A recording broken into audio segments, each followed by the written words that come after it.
Assalamualaikum warahmatullahi wabarakatuh. Lanjut lagi di alur cerita buku harian seorang istri untuk episode malam ini 1 September 2022 nya di SCTP 1 untuk semua. Di episode selanjutnya di sini Bu Farah juga langsung masuk ke rumahnya. Di sini juga dia juga langsung nanya kepada Nana, "Kenapa kamu nangis, Nah?" kata Bu Farah kepada Nana. "Dan kenapa perut kamu kempes?" kata Bu Farah kepada Nana. Di sini Nana tidak menjawab, dia malah mewek. Lalu Dewa juga dia tidak banyak basa-basi, dia juga ngajak Bu Farah ke ruang tamu. Di sini Dewa juga pas di ruang tamu sama Bu Farah, dia juga menceritakan semuanya kejadian kepada Bu Farah. Bu Farah juga dia sudah mendengarkan ceritanya Dewa, dia juga sangat kaget dan dia juga marah kepada Nana. Dia harus kehilangan cucunya, lalu dia juga langsung akan menghampiri Nana dan akan memarahi Nana. Dewa dia tidak bisa menghadangnya. Lalu singkat sampailah ke kamarnya Nana yang lagi cenekul. Langsung Bu Farah juga dia mencaci maki Nana. Dia juga habis-habisan memarahi Nana. Lalu Panopal yang ada di tengah rumah dia juga langsung masuk ke kamarnya Nana. Dia juga langsung ngomong kepada Bu Farah, dia juga menenangkan Bu Farah, tapi Bu Farah di sini malah dia marah kepada Panopal dan mencaci maki Panopal sama Nana. Lalu Bu Farah juga dia kena tampar oleh Panopal. Panopal juga dia sudah menampar Bu Farah. Di sisi lain Dewa sama Nana dia sangat kaget. Panopal menampar mamanya, apalagi di sini Nana juga sampai dia juga langsung dia sangat kaget. Lalu Panopal juga dia sudah menampar Bu Farah, dia juga minta maaf kepada Bu Farah karena dia hilaf, tapi Bu Farah dia malah langsung keluar meninggalkan Panopal. Lalu di sini pas Bu Farah sudah keluar, Panopal juga ngomong dalam batinnya, "Kenapa saya tidak kontrol kayak gini?" kata batinnya Panopal. "Kenapa saya harus menampar Farah? Saya sudah mau dekat sama Farah, ini bagaimana?" kata Panopal sambil dia juga mengejar Bu Farah. Bu Farah yang ada di luar dia juga sambil memegang pipinya yang kesakitan karena ditampiling oleh Panopal.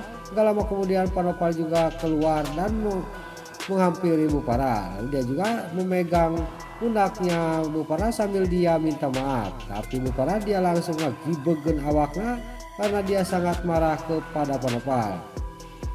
Panopal juga dia minta maaf kepada Bu Farah dan Bu Farah juga dia menunjuk-nunjuk kepada Panopal. Dia juga sangat marah kepada Panopal. Lalu dia juga pergi dari hadapannya Panopal. Pas sudah pergi Bu Farah dari hadapannya dia juga sangat menyesal telah memukul para buana.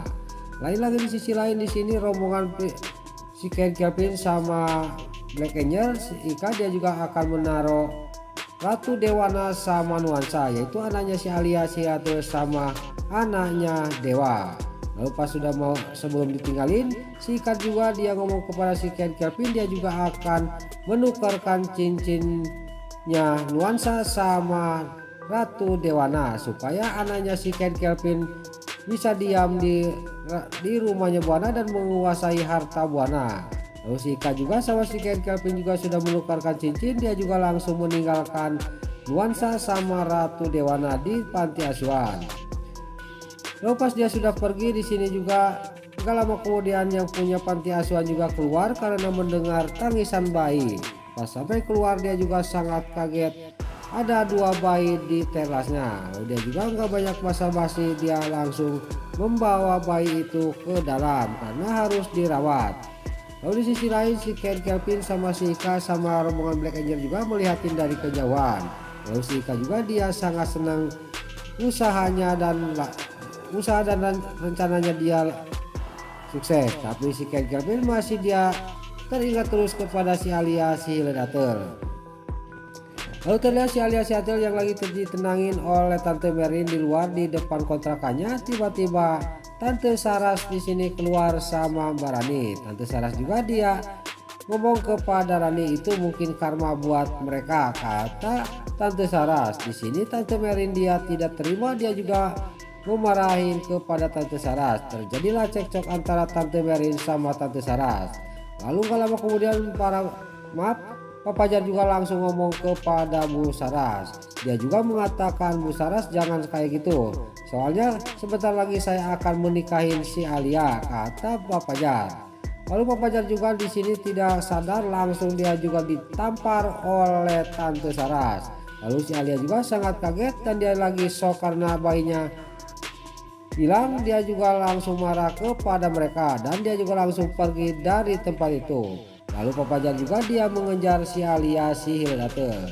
Pas sudah jauh dari kontrakannya, si Alia juga dia diomongin oleh Pak Fajar. Pas lagi ngobrol dia sangat kaget mendengar pemulung lagi ngobrol sama temennya. Dia menemukan 2 bayi di rumah sakit yang kebakaran itu. Dia memakai cincin. Lalu di sini juga pemulung itu juga menceritakan semuanya kepada temennya. Lalu kedengar sama si Alia, dan si Alia sama Fajar juga sangat senang dan kaget. Dia juga langsung nanya ke pemulung itu. Lalu si Alia nanya ke pemulung itu di mana ditaruhnya, dan pemulung ini juga dia mengatakan kepada si Alia. Lalu si Alia juga sama Pak Fajar sudah dikasih alamatnya bahwa bayi itu ditaruh di panti asuhan Kasih Bunda. Dia juga langsung pergi menuju ke panti asuhan itu. Lalu di sisi lain pas Pak Fajar sama si Alia sudah pergi, di sini pemulung ini ternyata suruhan si Kehead Kelvin. Dia juga supaya bayi itu diambil sama si Alia si Later. Lain lagi di sisi lain di kontrakannya Dewa Nana yang masih sedih, tiba-tiba dia menerima telepon dari rumah sakit. Pihak rumah sakit juga dia mengasih tahu bahwa akan dimakamkan korban kebakaran di rumah sakit akan dimakamkan hari ini, kata dari pihak rumah sakit mengasih tahu kepada Dewa. Lalu Dewa sama Nana juga dia siap-siap untuk berangkat ke pemakaman. Lalu di sini Pak Fajar juga Dewa juga akan mengasih tahu ke Pak Fajar, tapi HP-nya tidak diangkat-angkat. Dewa tidak sadar bahwa Pak Fajar dia lagi bersama si Alia menuju ke panti asuhan untuk melihat bayi itu benar dan enggaknya itu anak mereka. Lalu di sisi lain di rumahnya Pak Nopal yang lagi ngobrol sama anak buahnya, dia tidak menemukan tanda-tanda bahwa cucunya dia yaitu Ratu Dewa Buana masih hidup. Lalu di sisi lain pas dia lagi ngobrol mendengar berita bahwa hari ini akan dimakamkan korban yang kebakaran di rumah sakit itu. Lalu Pak Nopal juga dia akan pergi ke tempat itu. Nah, itulah alur cerita buku harian seorang istri untuk episode malam ini 1 September 2022 hanya di SCTP 1 untuk semua. Sebelum Mimin pamit, bagi dulur-dulur, mama, tante-tante, bunda-bunda dimanapun Anda berada yang baru bergabung dengan channel ini, jangan lupa tekan tombol like, komennya, dan subscribe-nya. Dan jangan lupa nyalakan lonceng notifikasinya juga ya guys. Dan juga sebelum pamit, Mimin mohon maaf kalau ada salah-salah kata dan kata-kata yang bayelo lobati soledat karena Mimin tos ngabudah. Mimin mohon maaf. Sekarang Mimin pamit. Wassalamualaikum warahmatullahi wabarakatuh. Salam sehat selalu dimanapun Anda berada. Terima kasih.